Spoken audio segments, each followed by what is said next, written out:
आदरणीय सभी हमारे किसान भाई, सभी उनके प्रतिनिधिगण, पक्का मोर्चा के सभी साथी, हमारे मंडियों से आई भाई, सभी भाई, मजदूर भाई और भाई जी राम जी के सभी कार्यकर्ता। मनरेगा नहीं बचा, जी राम जी हो गया ना। तो देखिए भैया, कोई मेरी सबसे बड़ी बेनती ये है कि जो भाई दाएं बाएं बैठे हैं या बात कर रहे हैं वो प्लीज सुने। और पहले होता है जागृति, हम क्यों लड़े, कारण। दूसरा होता है संगठन, पहले जागृति, फिर संगठन, फिर आंदोलन। हम जो मुद्दे लेके आए हैं उनको समझने की जरूरत है कि हम उन पे क्यों लड़े। और मैं भाई अनुरोध करूंगा हमारे पुलिस वाले भाई भी समझे, सरकारी नौकरी पे है, पीछे से तो ये भी किसान है या मजदूर है, अंबानी अडानी तो में से कोई नहीं है बेचारों में से। तो आज हमें जरूरत है, जिस मुद्दे पे हम विशेष तौर पे बात कर रहे हैं, धान घोटाले पे, सबसे पहले तो फतेहाबाद के लोगों को मुबारकबाद देना चाहूंगा, यहाँ के प्रशासन को मुबारकबाद देना चाहूंगा कि हरियाणा के अंदर सबसे बड़ा घोटाला, सबसे ज्यादा घोटाला फतेहाबाद में ही हुआ। अब आप पूछोगे फतेहाबाद में कैसे हुआ? फतेहाबाद में इस तरह से हुआ, अरे एक पेज और था उसमें यार, नहीं एक नहीं, एक पेज में केवल आंकड़ा था, उसमें फाइल में रखा है, लाना जरा, फाइल में रखा है भाई। अरे छोड़ दे, फाइल में रखा है भाई, ये भी दे दे फाइल, वो भी दे दे फाइल, छोड़ दे छोड़ दे छोड़ दे।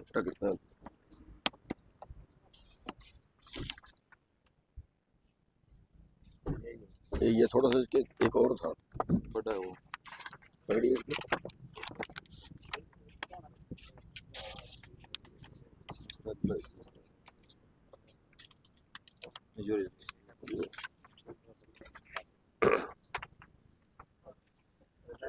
हरियाणा के अंदर जो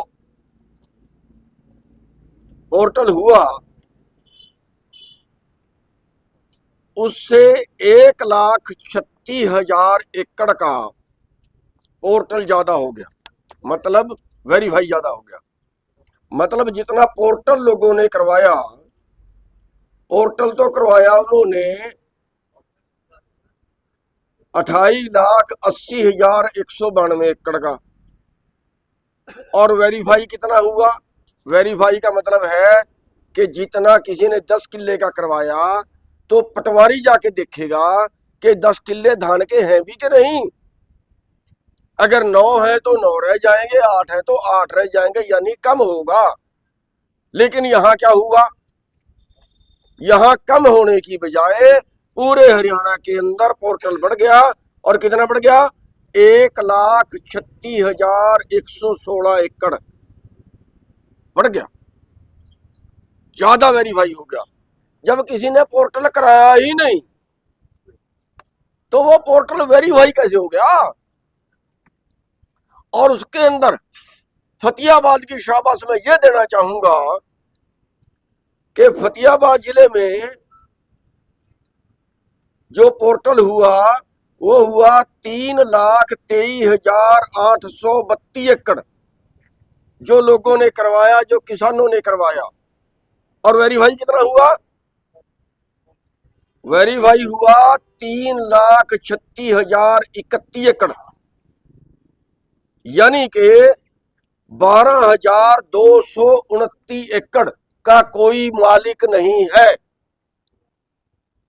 जिला फतेहाबाद में 12,229 एकड़ पोर्टल का यही नहीं पता वो किसने करवाया। एक बात, दूसरा दूसरा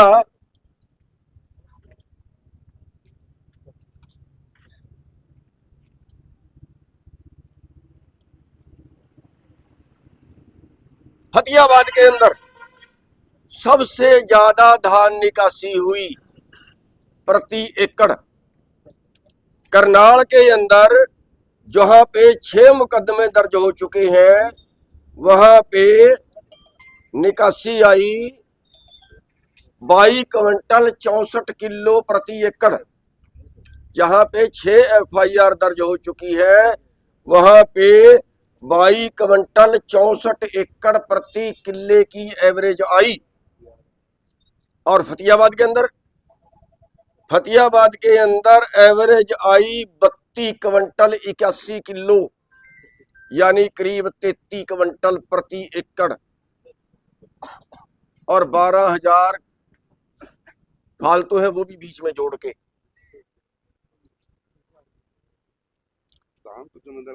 सब। और अब की बार जो खराबा हुआ वो सबसे ज्यादा हुआ।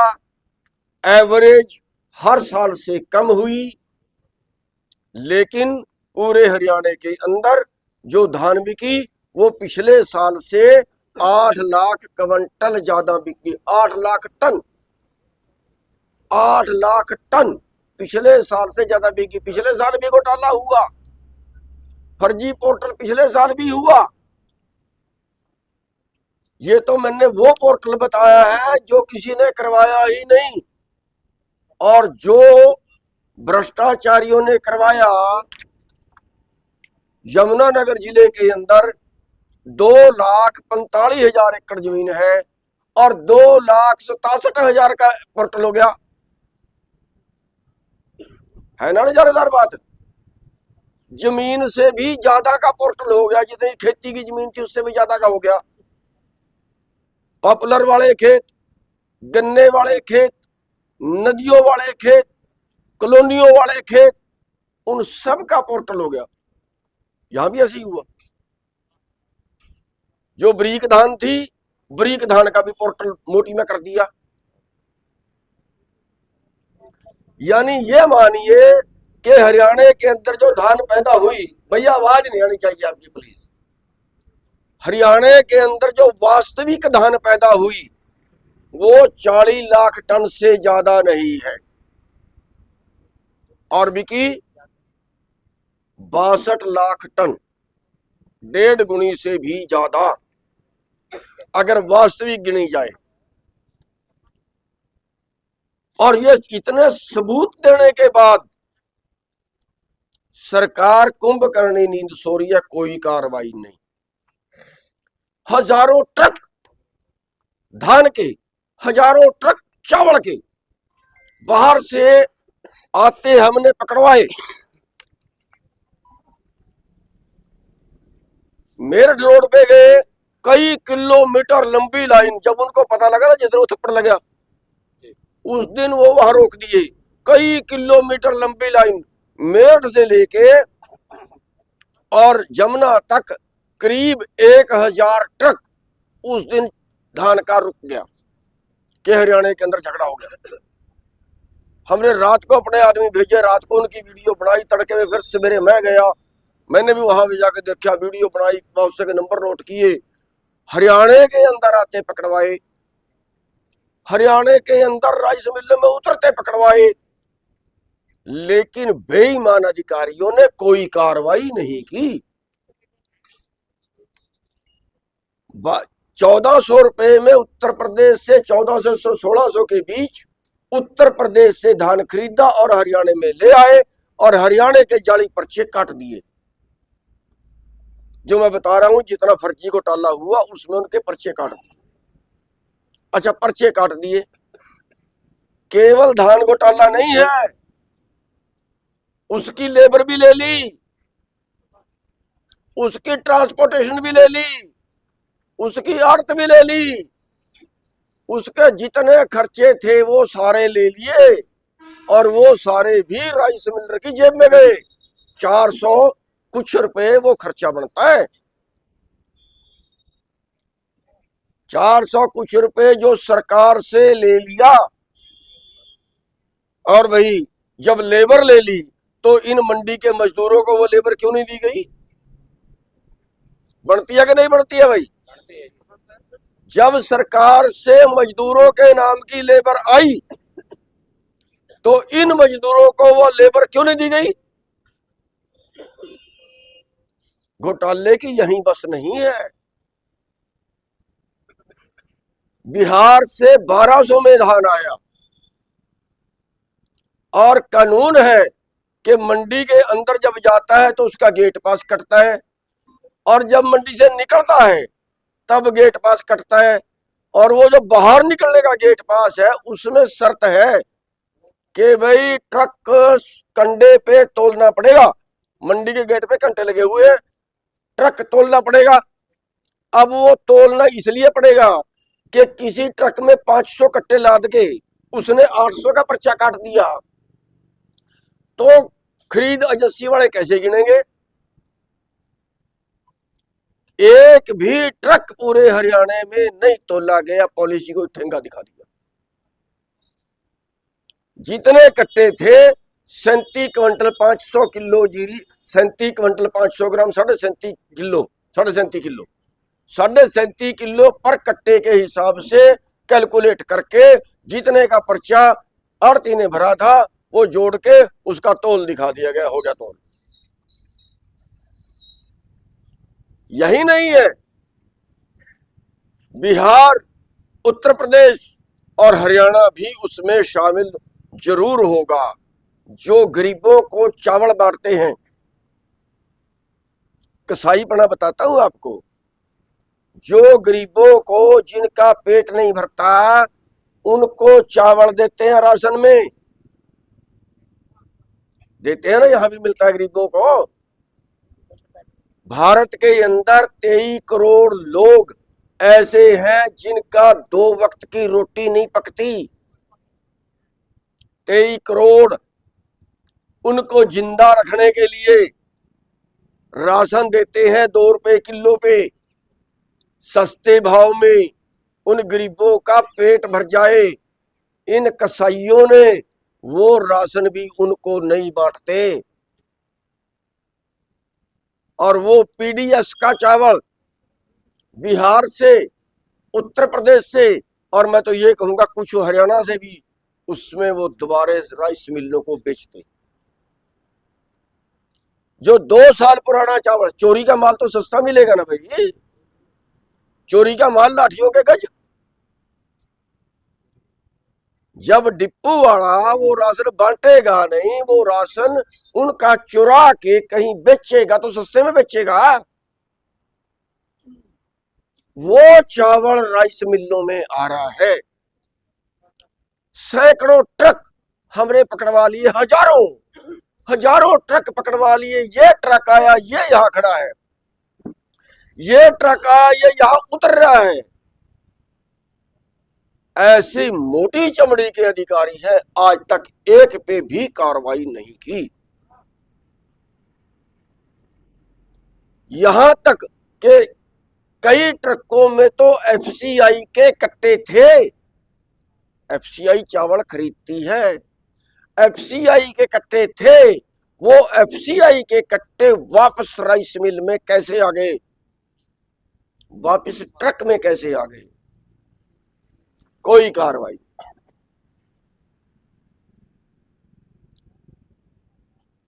पुलिस कहती है हम नहीं पकड़ सकते, डीएफएससी कहता है हम नहीं पकड़ सकते, प्रशासन कहता है हम नहीं पकड़ सकते, मंडी सेक्रेटरी कहता है हम नहीं पकड़ सकते। सारे जितने हमने पकड़वाए, हजारों, रात को सारी रात पहरा देके, और वो सारे के सारे छोड़ दिए। और उसका क्या करते हैं? 1 नंबर में कर देते हैं। कैसे भाई? मैं ये बता रहा हूं, जो सख्त कार्रवाई उन पे करते हैं, सख्त कार्रवाई, उस सख्त कार्रवाई केवल इतनी है कि जो ट्रक आया उसको पूछते हैं भाई तूने मार्केट फीस दी? कह रहे ना, कह रहे फिर मार्केट फीस दे दे। अगर यूपी में दी है तो चल जाएगा, अगर यूपी में नहीं दी तो यहां दे दे, बस बस यही दंड है।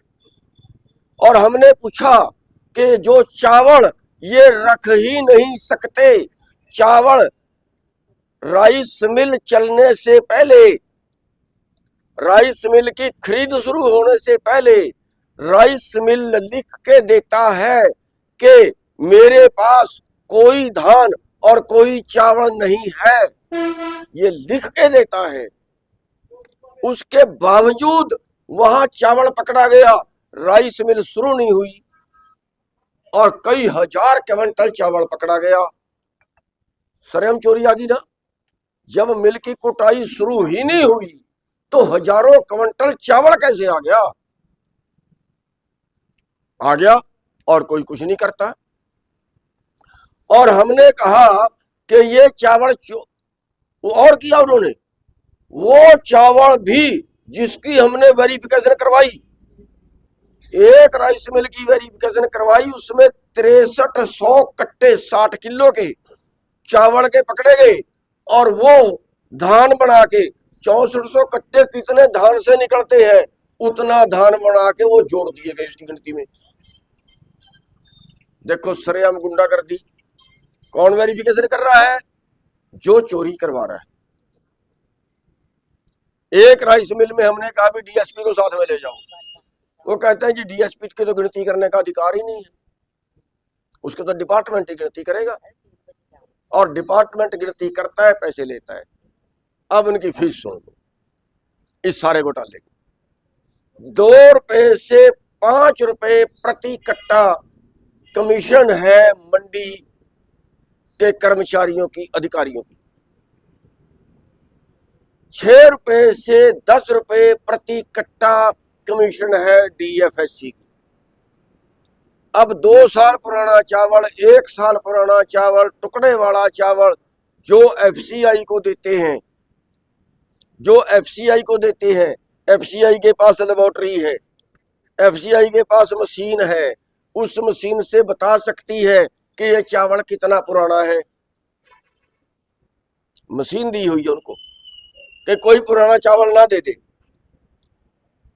ये जो पुराना चावल मंगाते हैं उसको केमिकल से धोते हैं, केमिकल से धो के दोबारा सफेद करते हैं, दोबारा सफेद करके इसको फिर एफसीआई को देते हैं, और उसके बदले एफसीआई आज करीब, आज का रेट 15,000 रुपए प्रति ट्रक, 290 क्विंटल के ट्रक के आज करीब 15,000 रुपए रिश्वत है उनकी।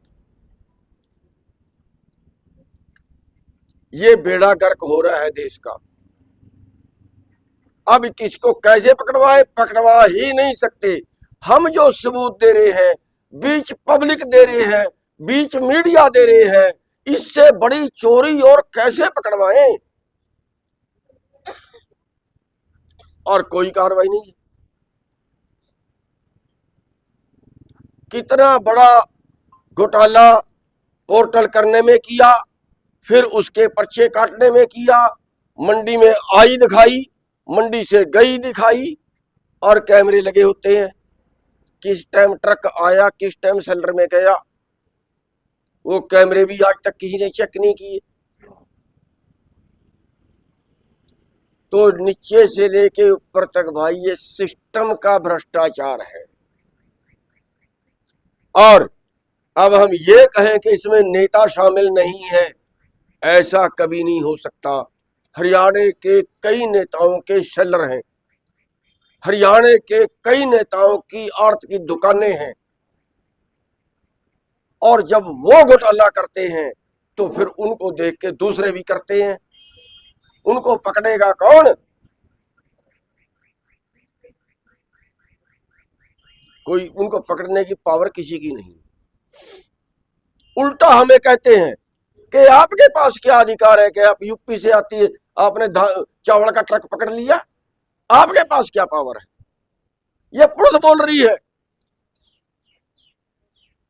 कि आपके पास क्या पावर है चोर को पकड़ने की। हम बता देते हैं पुलिस को भी, सरकार को भी, प्रशासन को भी, कि चोर को कोई भी नागरिक पकड़ सकता है। किसी भी चीज के चोर को जनता को पकड़ने का अधिकार है, सजा देने का अधिकार नहीं है। हम उसको पकड़ के पीट नहीं सकते, हम उसको पकड़ के जेल में नहीं ले जा सकते, हम उसको पकड़ के पुलिस के हवाले कर सकते हैं। किसी भी नागरिक को अधिकार है चोर को पकड़ने का। तो साथियों, ये महाधान घोटाला है। और अब नहीं भाई, कभी कोई कांग्रेस वाले सोच ले कि ये तो बीजेपी ही कर रही है, ये पिछले 20 साल से चल रहा है। हमने 3-4 साल पहले शिकायत की थी कुरुक्षेत्र की शाहबाद की मंडी के अंदर। शाहबाद की मंडी के अंदर जो मैं एवरेज बता रहा हूं ना कि फतेहाबाद में 33 क्विंटल आई है, शाहबाद की मंडी में 72 क्विंटल किले की आई थी। सोच सकते हो, 72 क्विंटल किले की। और हमने शिकायत की कि हरियाणा के अंदर कुल इतनी जीरी पैदा हुई और इतनी बिक गई, और ये कहां से आई? महाघोटाला है। फिर जांच हुई, जांच में रिजल्ट कितना बढ़िया आया। दुष्यंत जी मालिक थे, जांच में रिजल्ट कितना बढ़िया आया। कह रहे जी सारे हरियाणा की फिजिकल वेरिफिकेशन कर ली, गिनती कर ली, 90 करोड़ का धान कम पाया गया। और राइस मिलों को कहा गया है कि या तो 90 करोड़ का धान दे दो, चावल दे दो, और या 90 करोड़ रुपए दे दो। मैं क्या इसका मतलब ये कहना चाह रहे हो कि बिहार से 90 करोड़ का चावल और मंगा के दे दो, खाना पूर्ति हो जाएगी। और नीचे से लेके ऊपर तक सब रिश्वतखोर भ्रष्ट पैसे लेते हैं, मामले दबाते हैं। तो साथियों, इतना बड़ा देना जरा दूसरा तो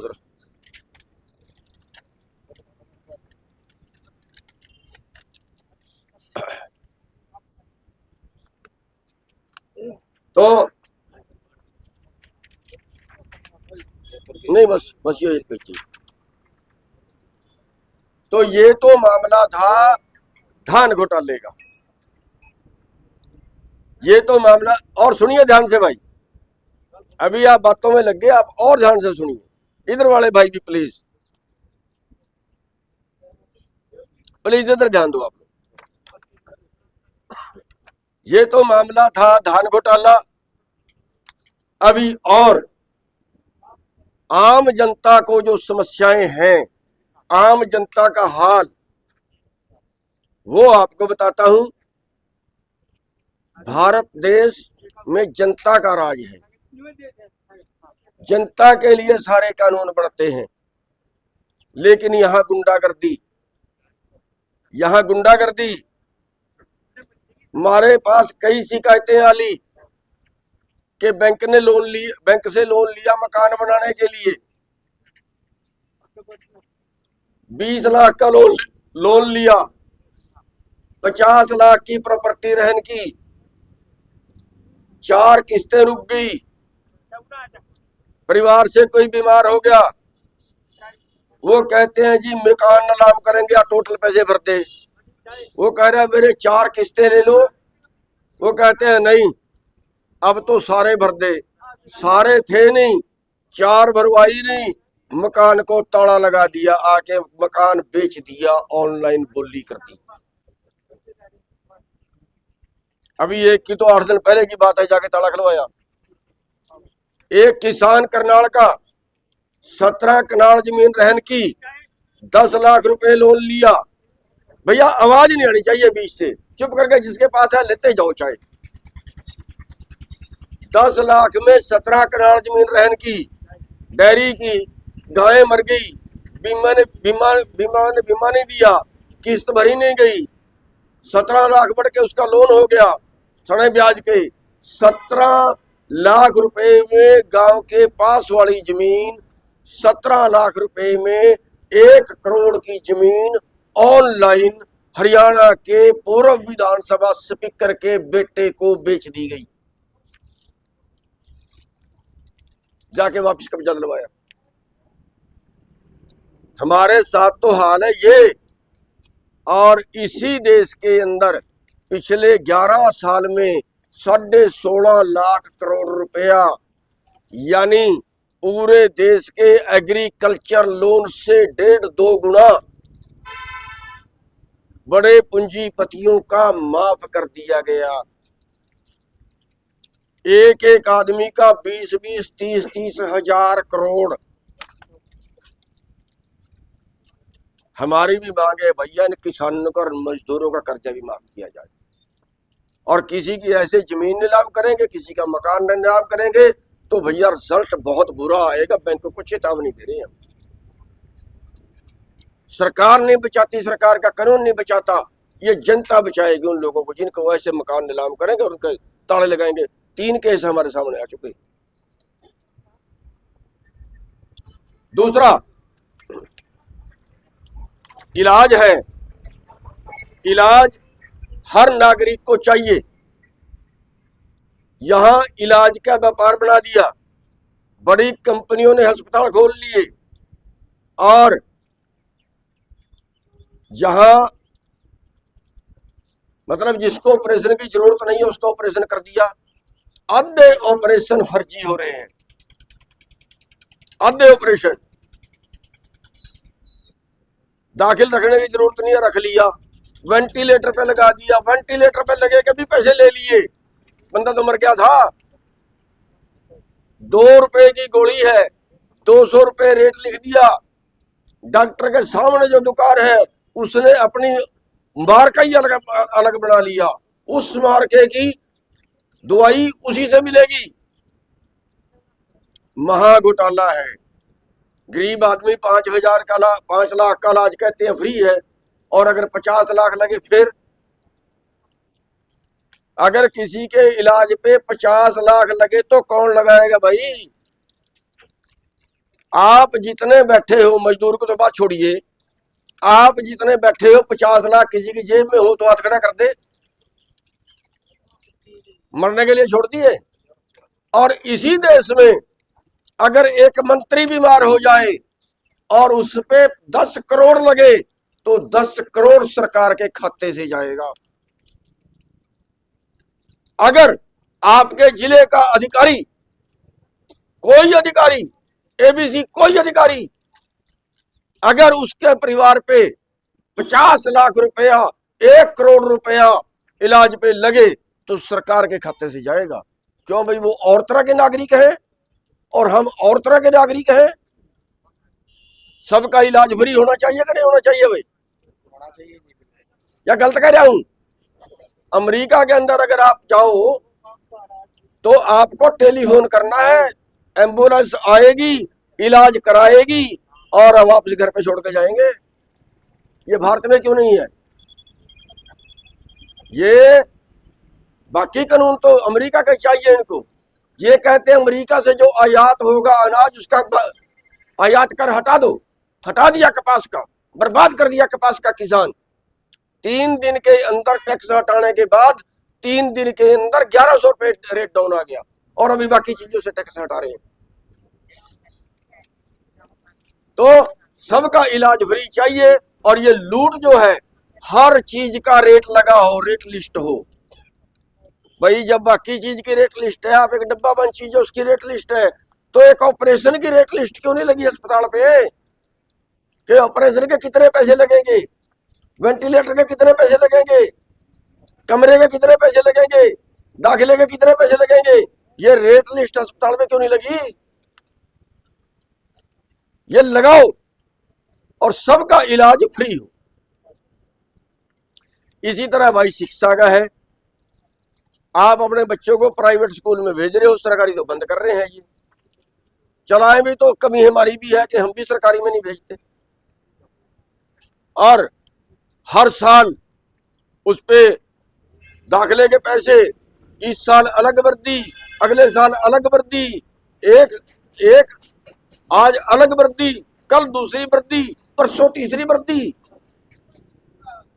आज उस टूर पे के पैसे, कल उस टूर के पैसे,